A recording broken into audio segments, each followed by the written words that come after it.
Bonjour, je suis heureuse de vous retrouver suite à ma question. Qu'est-ce qui vous pèse le plus en ce moment? Et j'ai reçu beaucoup de réponses. Rappelez-vous que je change les prénoms.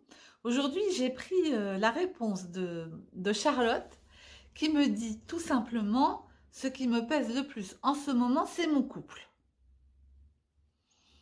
Alors Charlotte, vous ne me donnez pas beaucoup de détails puisque évidemment ça peut se situer à plein de niveaux différents.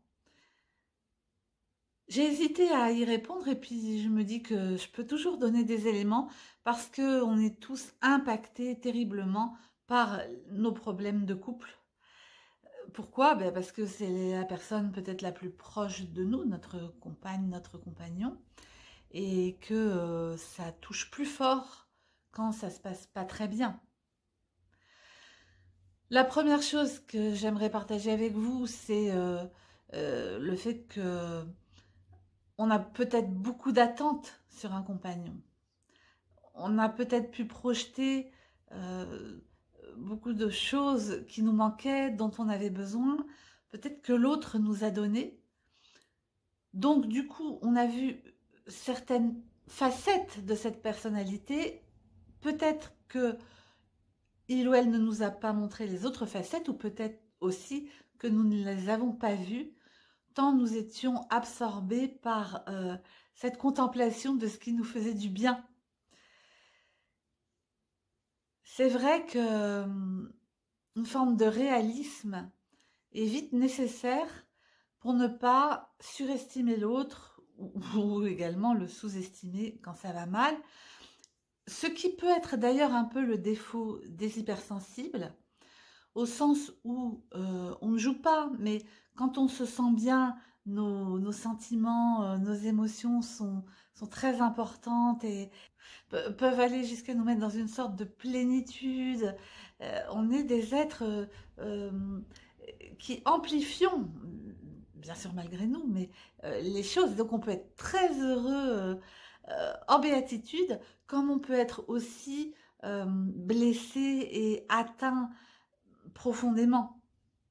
Donc tout ça pour dire que notre hypersensibilité, qui nous donne beaucoup de qualités, peut être à ce niveau-là une difficulté dans le couple.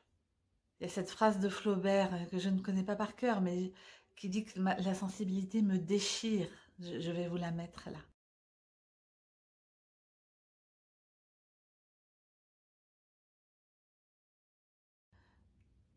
Ça peut effectivement être une difficulté. J'ai déjà entendu des conjoints d'hypersensibles dire bah, le problème c'est que moi je ne sais pas comment faire avec mon conjoint parce que c'est tellement sensible.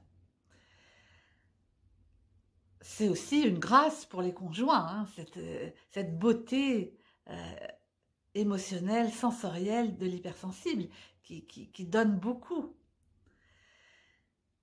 C'est à évaluer au sein du couple. Est-ce qu'à un moment, il y a trop de différences? Parce qu'évidemment, quand on est très sensible, on va aller chercher quelqu'un qui nous équilibre et donc qui l'est un peu moins. Ou alors, on va aller chercher quelqu'un qui nous ressemble, mais du coup, nos deux sensibilités, si elles peuvent prendre feu dans les choses positives, elles peuvent aussi le prendre et dans les aspects négatifs. Voilà, j'ai juste envie de vous partager ça.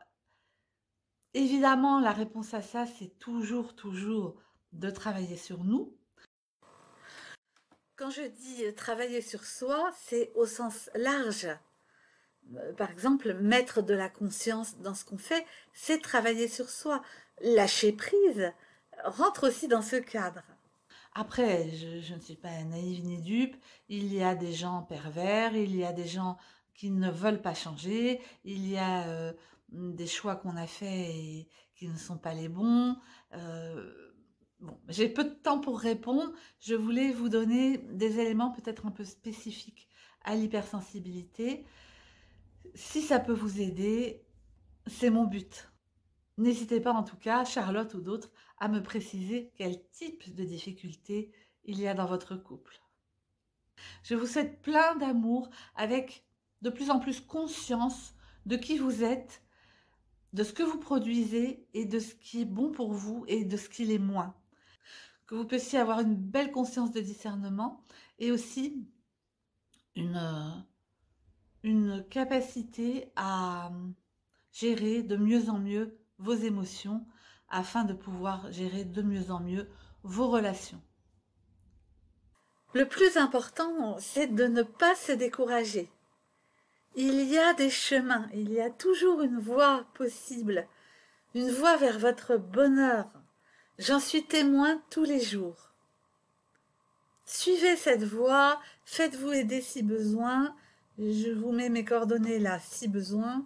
Faites des stages, réfléchissez à ce qui est bon pour vous, construisez-vous, renforcez-vous et toute la vie va en être meilleure.